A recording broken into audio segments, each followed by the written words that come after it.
Good evening and thanks for joining us tonight. How confident are you in our court system? Chances are you don't feel great about it. A Willow Research survey shows only about 1 in 3 Americans express confidence in court and judiciary systems. 70% believe the courts favor the wealthy, leaving minorities and the poor deprived.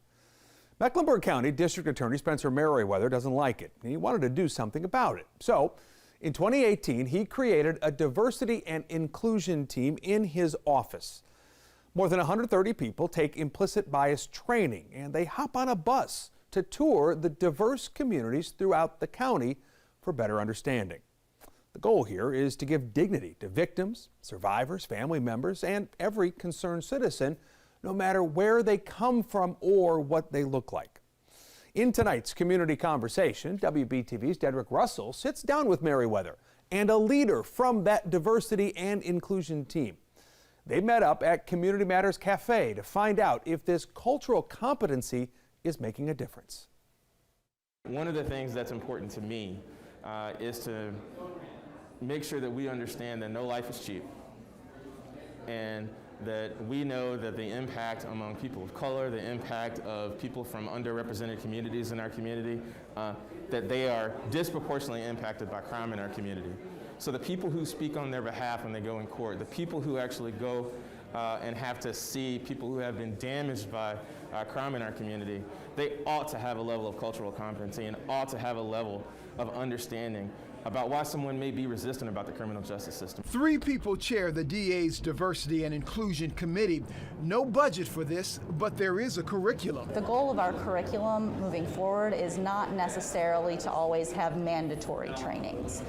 Spencer may want some mandatory trainings. We may find some that we think are beneficial for everyone to do. But our goal is to help people continue to learn, to continue to grow, but in different ways. Some people might prefer to read a book and talk about it. Some people might prefer to do a 21-day equity challenge on their own. Some people might want to go out and get involved in the community. And we're not looking for a one-size-fits-all. After the attorneys choose their activity, they come back in a group setting and discuss what was experienced and learned. This can be a hard thing for people to talk about. This can be a difficult, so I know that we have had difficult conversations. But I know there have been people that have been brave to share things. I know there have been people who have been questioning things, and that's what we want. We want the conversation to happen. Already I have seen where members of my office are asking questions in a slightly different way, which are giving people more of an opportunity, meaning members of our community, more of an opportunity to talk about their frustrations with our justice system. That makes a difference. When they are willing to tell me that, when they're willing to tell members of my staff that, that's a breakthrough. That means we are getting somewhere. What have people said about the DA's office to show that you needed this work? People have looked me in the face and told me, listen, I don't necessarily trust you. I don't trust you because I don't believe that you understand the plight of a woman. I don't trust you because I don't believe you understand the plight of someone who's not from this country. I don't necessarily trust you because you don't speak my language. I don't necessarily trust you because maybe you didn't grow up in the same corner of town that I grew up in. And so what am I going to do with that? Except ask questions, except seek to learn. As a white attorney, have your eyes been opened as it relates to dealing with the African American community, Hispanic community? Talk to me about your own experience. Personally, my eyes have definitely been opened. There is just so much I didn't know. Everyone says, you don't know what you don't know, and I didn't know a lot. I didn't know a lot of the history of our country and this community.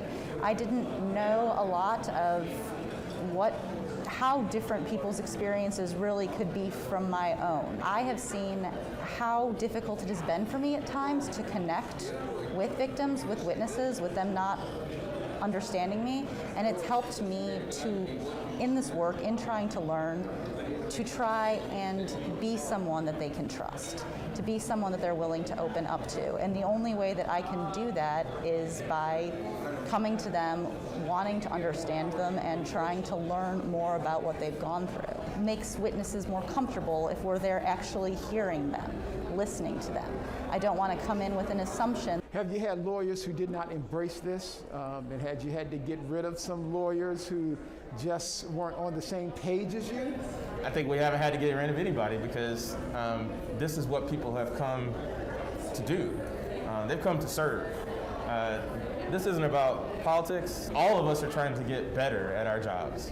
All of us, I expect that every attorney, from the person who started yesterday, from the person who started 25 years ago, I would expect that every single one of them are doing something just to get a little bit better at their craft every single day. We have to figure out how we meet whole people where they are. We are bringing you these community conversations every Friday at 7:30. You can watch more of Dedrick's conversations right now on our streaming platforms. Just search for WBTV on Roku, Apple TV, or Amazon Fire. In tonight's Good Question,